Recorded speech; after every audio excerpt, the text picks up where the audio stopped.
ሚያዝያ 5 2018 ዓ.ም ጤና ይስጥልኝ እንደምን አመሻችሁ። ኢትዮጵያ ቴሌቪዥን ነው ኢቲቪ 57 ጀምሯል። ዋና ዋና ጉዳዮች ላስታውቃችሁ። የኢትዮጵያን የመረዳዳት ሴቶች የበርካታ ዜጎችን ተስፋ ያለመለመ በጎ ተግባር ነው።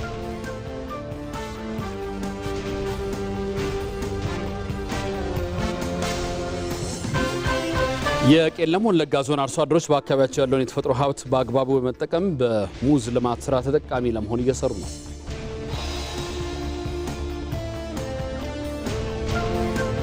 ከፓኪስታኑ የአሜሪካና ኢራን ድርድር መክሸፍ በኋላ ትራምፕ ከዛሬ ሰኞ ጀምሮ የኢራንን ወደቦች እንደሚዘጉ ዝተዋል የሚሉት ዋና ዋናዎቹ ናቸው።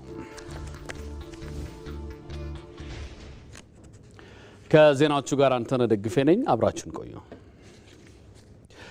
የኢትዮጵያን የመረዳዳት ሴቶች የበርካታ ዜጎችን ተስፋ ያለመለመ በጎ ተግባር ነው። እነዚህ የመደጋገፍ ሴቶች የኢትዮጵያን ህብረ ብሔራዊ አንድነታቸውን ጠብቀው እንዲቆዩ አድርጓቸዋል። ሜሮን በረዳ ተጨማሪ አላት። የኢትዮጵያውያን የመረዳዳት ባህል መሰረቱ እጅግ የጠለቀና ከዘመናት በፊት የተገነባ ማህበራዊና መንፈሳዊ ትስስርም ጭምር ያለው ነው።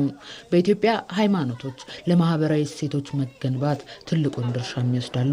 በቅዱሳን መጻሕፍት የታረዘውን አልብሱ፣ የተራበውን አብሉ፣ እንዲሁም እንግዳን ተቀበሉ በማለት የሰፈረው ቃል በኢትዮጵያውያን ክርስቲያኖች ዘንድ በተግባር የሚኖርም ጭምር ነው። ለሙስሊሙ ደግሞ ዘካና ሰደቃ ዋነኛ የእምነቱ ምሰሶዎች ናቸው። ታዲያ እነዚህን መሰል መደጋገፎች ጨለማው አልፎ ብርሃንን እንዲያዩ ካደረጋቸው ዜጎች መካከል ሀና አንዷ ናት። ህይወቴ ጎዳና ነበር። 4 ልጆች ይዤ ያላባት ማለት ነው። ከጎዳና ከጎርፍ ስር ከውሃ ስር ነው ያወጣችን። ዛሬ ልጆቻችን ጠግበው አድረው ለጎረቤት እናበላለን። ዛሬ ግን የቤት ባለቤት ነኝ። ዛሬ በእግሬ ቆሜያለሁ። ስራ አለኝ። ሰርቼ እበላለሁ። አሁን ልጆቼ ደርሰዋል። መረዳዳት ግን ልዩነትን አጥብቦና ግጭቶችን አርክሶ ሰው መሆኑ ብቻ ወደሚል የጋራ ሀገራዊ ትርክት ያሻግራል። ይህ ደግሞ ትንሿ ኢትዮጵያ በምትታይባቸው የበጎ አድራጎት ማዕከላት እየታየ ያለ እውነታም ጭምር ነው። መተሳሰብን ነው፣ መደጋገፍን ነው የሚያስቡት። እኛ አሁን ለምሳሌ ረመዳን ላይ ጠዋት ከ4 እስከ 6 ነው የክርስቲያን የምንሰጠው ምሳ የምንሰጠው ማለት ነው። ከ8 ሰዓት በኋላ ደግሞ የሙስሊሞች ኢፍጣር እንሰጣለን። ጠዋት 4 ሰዓት መተው የራሳቸውን ወስደው እንደገና 8 ሰዓት መተው ደግሞ የጎረቤታቸውን የአንድ ሙስሊም ቤት የቀረች ሴት የሚወስዱ እናቶች አሉ። ወጣት እናቶችም እንደዛ። ያ ምንድነው እኔ ብቻ አግኝቼ ሌላውም ማግኘት አለበት የሚል አስተሳሰብ ስላደረባቸው ነው ያን የሚያደርጉት። እና እዚህ መገናኘታቸው በራሱ እንዲተሳሰቡ እንዲተዛዘኑ፣ አንዱ ያለውን አንዱ የለውም፣ አንዱ ደግሞ አልহামዱሊላህ እኔ ደግሞ የተሻላለኝ እንዲል ያን ነገር ፈጥሮባቸዋል። በይበልጥ ደግሞ እንዲቀራረቡ አሁን እንደ ቤተሰብ ነው የሚተሳሰቡት። መሰረት ላይ ያላለፍከው ነገር ነገ ላይ አስቸጋሪ ነው የሚሆነውና ከዛ ነገር አንፃር እንግዲህ እንደምታየው ወጣቱ በጣም በፍቅር ነው የሆነ አካል አድርግ ብሎት የሚያደርግ አለም ሁሉም በፍቃዱ ደስ ብሎት ነው የሚያደርገው። የኢትዮጵያ ሕዝብ ጭካኔ የለውም፣ ይረዳል፣ ይደግፋል። እሱ የመገዳደፍ ፍቅሩን ይስጠን። አገራችንን ሰላም አድርጎ ለሰው ልጅ ፍቅርን ሰጥቶን እንረዳዳ። የኢትዮጵያውያን ታሪክ ስንመረምር ፈተናዎቿ ብዙ ውጣ ውረዶቿም ከባድ ነበሩ። ነገር ግን እነዚህ የመረዳዳት እሴቶች ደግሞ ብሩህ ተስፋን አለምልሞ ጥልቅ መቻቻልን አጽንቶ ጽኑ አንድነትን ገንብቶና አብሮነትን ጠብቆ አቆይቷል። የማዕድ ማጋራትና የመረዳዳት ባህል ለበዓላት ብቻ የሚተው የሰሞነኛ ስሜት ሳይሆን የኢትዮጵያውያን የህብረ ብሔራዊ አንድነታቸው የዘላለም መሰረትም ነው። ለዚህ ደግሞ ማህበረሰብ ላይ ትኩረት አድርጎ መስራት ቀዳሚው መንገድ ይሆናል። ህብረተሰቡ ላይ ትኩረት አድርጎ ሲሰራ ደግሞ ህብረተሰቡ ደግሞ የሀገሪቱ አካል ነች እና ሀገሪቷ ላይ ያሉ ችግሮችን እንደመቅረፍ ነው የሚታየውና ሞር ሰው ፎከስ የሚያደርገው እዚህ ላይ ቢሆን አሪፍ ነው። ህብረተሰቡ ላይ እንትና አንሳለሁ ብሎ ሲያስብ ችግሮችን ቀርፋለሁ ብሎ ሲያስብ ሀገርን እንደማገዝ ያስበው የተሻለ ነው ብዬ አስባለሁ። ይህን የሞራል ልዕልና ይበልጥ በማጎልበት በፖለቲካም ሆነ ማህበራዊ ልዩነቶች ላይ የፍቅርን ድልድይ በመስራት የተቸገረውን በማንሳትና በመደመር ጠንካራ የበለጸገች ዜጎቿ የሚዋደዱባትና በዓለም አደባባይ አንገቷን ቀና የምታደርግ ህብረ ብሔራዊት ኢትዮጵያን መገንባት ይቻላል። የቄለም ወለጋ ዞን አርሶ አደሮች በአካባቢያቸው ያለውን የተፈጥሮ ሀብት በአግባቡ በመጠቀም በሙዝ ልማት ስራ ተጠቃሚ ለመሆን እየሰሩ ነው። ሐምራዊት ብርሃኑ ተጨማሪ አላት። የቄለም ወለጋ ዞን ተፈጥሮ በደን በውሃ በለም አፈርና በማዕድን ያደለው አካባቢ ነው። ይህንን የተፈጥሮ ስጦታ ከጠንካራ ስራ ጋር በማዋሃድ የአካባቢው አርሶ አደሮች ኑሯቸውን መቀየር ጀምረዋል። በተለይም በዳሌ ዋበራና በማሎጊ ወለል ወረዳዎች የሚታየው የሙዝ ልማት የዞኑን አረንጓዴ ተስፋ ይበልጥ እያለመለመው ይገኛል። ኑይ አባወራ ሸንት ሚጃታ ነው። ይህንን ሙዝ እያለማን የምንገኘው 56 አባወራዎች ነን። በአንድነት ጠንክረን ከሰራን ጥሩ ውጤት እናገኛለን ብለን ነው እየሰራን ያለነው። ከዚህ በፊት የተከልነው ሙዝ ያልተመረጠ ዘር ስለነበር ምርት አላገኘንበትም። ይህኛው ግን ሌሎች አርሶ አደሮች ሞክረውት ምርት ያገኙበት ስለሆነ ተስፋ አድርገንበታል። ከዚህ ምርት ጥሩ ገቢ ያገኛለው የሚል ተስፋ አለኝ። ብሸጠው በቤቴ ለምግብነት ባውለው ትልቅ ጥቅም ነው። ይህን የሙዝ ምርጥ ዘር መንግስት ነው ያመጣልን። ፍሬው ምርታማ ነው። ከዚህ ቀደም ሙዝን ያለሙ አርሶ አደሮችን ስናይ ተጠቃሚ እየሆኑ ነው። ጥቅሙ ብዙ ስለሆነ ልማቱን መስራት እፈልጋለሁ።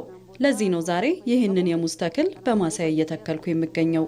ባለፈው ዓመት የተዘራው የተሞክሮ ዘር ዘንድሮ በስፋት በምርት ተተክቷል። አርሶ አደሩ ሰላሙን ተጠቅሞ ወደ ማሳው ተመልሷል። በግብርናው ዘርፍ የተቀረጹ ኢኒሼቲቮችም ከአርሶ አደሩ ደጅ ደርሰዋል። አርሶ አደሩ ከዚህ ማሳ ሁለት ጥቅም ያገኛል። አንድም ምርቱን ይሸጣል፣ ሁለትም ደግሞ ስሩን ነቅሎ ለችግኝነት ይሸጣል። ያን የምታዩትን የሙዝ ተክል አጠቃላይ 200 ሺህ ብር ነው ያወጣው። ነገ ምርቱን ሲሸጥ ግን ከሚሊዮን ብር በላይ ያገኛል። ምክንያቱም ያቀረብነው ምርጥ የሙዝ ዘር ስለሆነ ነው። የዞኑ አስተዳደር ይህንን ስኬት ወደ ሁሉም ወረዳዎች ለማስፋት አቅዶ እየሰራ ነው። የሙዝ ምርጥ ዘርን በማስፋትና በማዳረስ ቄለም ወለጋን የፍራፍሬ ምርት ማዕከል ለማድረግ እንቅስቃሴዎች ተጀምረዋል። ባለፈው ዓመት ከ1800 በላይ ሄክታር በሙዝ ልማት ተሸፍኗል። ይህንን በ5 ወረዳዎች በማስፋፋት 4500 ሄክታር ተዘጋጅቷል። አርሶ አደሩ አምርቶ የገበያ ችግር እንዳያጋጥመው የገበያ ትስስር ለመፍጠር ከኦሮሚያ ንግድ ቢሮ ጋር እየሰራን ነው። ቄለም ወለጋ ያላትን ማዕድንና ለም አፈር ከልጆቿ ብርታት ጋር በማስተሳሰር ዛሬ በልማት ጎዳና ላይ ትገኛለች። አርሶ አደሩም ያገኘውን ሰላም እንደ መልካም አጋጣሚ በመጠቀም እጁን ወደ ለሙ መሬት በመዘርጋት ምርታማነቱን አሳድጓል። የውጭ ዜና። ከፓኪስታኑ የአሜሪካና ኢራን ድርድር መክሸፍ በኋላ ትራምፕ ከዛሬ ሰኞ ጀምሮ የኢራን ወደቦች እንደሚዘጉ ዝተዋል። ይህን ተከትሎም ቀንሶ የነበረው የዓለም የነዳጅ ዋጋ ጭማሪ አሳይቷል። ኢራን በበኩሏ ወደ ወሽመጡ የሚገቡ መርከቦች ላይ እርምጃ ወስዳለሁ ብላለች። አስማረ ብርሃኑ ተጨማሪ አለው። ባለፈው ቅዳሜና እሁድ ከፓኪስታኗ ኢስላማባድ ከተማ ዓለም መልካም ዜናን ለመስማት በጉጉት ሲጠባበቅ ነበር።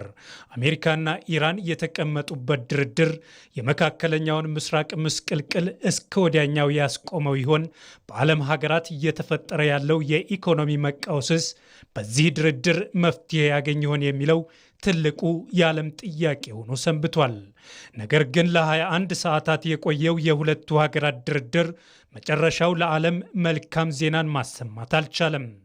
የድርድሩን አለመሳካት የአደራዳሪዋ ሀገር የፓኪስታን ጠቅላይ ሚኒስትር ሼህባዝ ሻሪፍ ያሳዝናል፣ ያሰብነው አልተሳካም፣ ሁለቱ ሀገራት ስምምነት ላይ ሊደርሱ አልቻሉም ሲሉ መጥፎውን ዜና ለዓለም ይፋ አድርገዋል። አሜሪካንና ኢራንን በድርድሩ ላያስማሟቸው የሚችሉ ነጥቦች ጥቂት እንደማይሆኑ ቀድሞውንም ተንታኞች ሲተነብዩ ነበር። በዋናነት ኢራን ኒውክሌር ለማበልጸግ ያላት ፍላጎትና አሜሪካ ደግሞ ይህንን እንድታቆም የሚለው አቋም ለስምምነቱ አለመሳካት እንደተሰጋው ዋናው ምክንያት ሆኗል። ከድርድሩ መክሸፍ በኋላም የአሜሪካው ፕሬዝዳንት ዶናልድ ትራምፕ ባደረጉት ንግግር ኢራን አሁንም የኒውክሌር ፍላጎት እንዳላት በእስላማባዱ ድርድር ወቅት አስታውቃለች ብለዋል። ከዚህ በፊትም ከቴህራን ጋር የተደረገው የቀጥታ ንግግር ያልተሳካው ቴህራን የኒውክሌር ፍላጎቶቿን ለመተው ፍቃደኛ ሳትሆን በመቅረቷ መሆኑንም ትራምፕ እንዲሁ ጠቅሰዋል። ባለፈው ረቡዕ ዕለት አሜሪካና ኢራን የሆርሙዝ የባህር ወሽመጥን ለመክፈትና የ2 ሳምንታት የተኩስ አቁም ስምምነት ላይ ከደረሱ በኋላ የነዳጅ ዋጋ እስከ $91 ወርዶ ነበር። አሁን ከድርድሩ መክሸፍ በኋላ ትራምፕ ከዛሬ ሰኞ ጀምሮ የኢራንን ወደቦች ለመዝጋት መዛታቸውን ተከትሎ የነዳጅ ዋጋ በበርሜል $100 በላይ መሆኑ ተስተውሏል። በዓለም አቀፍ የነዳጅ ንግድ ላይ ወሳኝ ሚና ያለውን የሆርሙዝ ወሽመጥ ላይ ምንም አይነት የመርከቦች እንቅስቃሴ እንዳይኖር አሜሪካ እንደምትዘጋ ማስታወቋ የቀጠናውን ፍጥጫ እንዳያባብሰው ስጋት ደቅኗል። ይህ እርምጃ በተለይ በኢራን ላይ የሚያደርገውን ጫና ለማጠናከር የአሜሪካን ብሔራዊ ደህንነት ለማስጠበቅ የታለመ መሆኑን የገለጹት ትራምፕ ወሽመጡን የመዝጋት እቅድ በዓለም አቀፍ የኢኮኖሚና ፖለቲካ መድረክ ላይ ከፍተኛ ውጥረትን ሊፈጥር እንደሚችል እየተነገረ ይገኛል። ትራምፕ ይህንን ሐሳብ ያቀረቡት የአሜሪካን ጥቅም ለማስከበር እንደሆነ ቢናገሩም በርካታ አጋር ሀገራት ግን እርምጃው የነዳጅ ዋጋን ሰማይ እንዲነካና ቀጠናዊ ግጭቶችን እንዲባባሱ ሊያደርግ ይችላል በሚል ጥንቃቄ የተሞላበት ምላሽ እየሰጡ ይገኛሉ። የታቀደው የባህር መስመር መዝጋት ተግባራዊ የሚሆን ከሆነ በዓለም አቀፍ ንግድና ዲፕሎማሲ ላይ አዲስ ምዕራፍ ሊከፍት እንደሚችል ይጠበቃል። የዓለም ነዳጅ ዋጋን በሚተምነው የብሬንት ድፍድፍ ነዳጅ ዘይት በ7.3 በመቶ ጭማሪ በማሳየት $102.3 ገብቷል። በዚህ ድርድር መክሸፍ ምክንያት የዓለም የኃይል ቀውስ እየተባባሰ ሊሄድ ይችላል የሚል ስጋት እያየለ መጥቷል። ትራምፕ ትሩዝ በተሰኘ ማኅበራዊ ትስስር ገጻቸው ባሰራጩት ልጥፍ አሜሪካ ለሀገራት የመርከብ ጉዞ ደህንነት ለማረጋገጥ በሆርሙዝ ወሽመጥ ባህር ውስጥ የተጠመዱ ፈንጆችን ማጽዳቷን ትቀጥላለች ብለዋል። የአሜሪካ ጦር ለዚህ መዘጋጀቱን የጠቆሙት ትራምፕ በተገቢው ሰዓት ኢራን ላይ ጥቃታቸውን ለመቀጠል ዝግጁ መሆናቸውንም ገልጸዋል። የሆርሙዝ ወሽመጥ በዓለም 39 በመቶ የሚሆነውን የባህር ድፍድፍ ነዳጅና 20 በመቶ የተፈጥሮ ጋዝ የሚተላለፍበት መሆኑ ይታወቃል። አሁን አሜሪካ ይህንን ጠባብ መተላለፊያ የውሃ አካል ደህንነቱ የተጠበቀ አድርጋለሁ እያለች ሲሆን ኢራን በበኩሏ ያለኔ ፈቃድ የሚያልፉ መርከቦች አይኖሩም፣ በሚያልፉ መርከቦች ላይም በሚሊዮኖች ዶላር ቀረጥ አስከፍላለሁ እያለች ነው። የዚህ ቀጠና መጨረሻ ምን ይሆናል የሚለው በነገዎች ድምር ውጤት የሚታወቅ እንጂ ለመተንበይ ከባድ ሆኗል። በተከታታይ የቢዝነስና ስፖርት ጉዳዮች ወደ እናንተ ይደርሳሉ። ከኔ ጋር 2 ሰዓት ላይ መልሰን እንገናኛለን። አብራችሁን ቆዩ።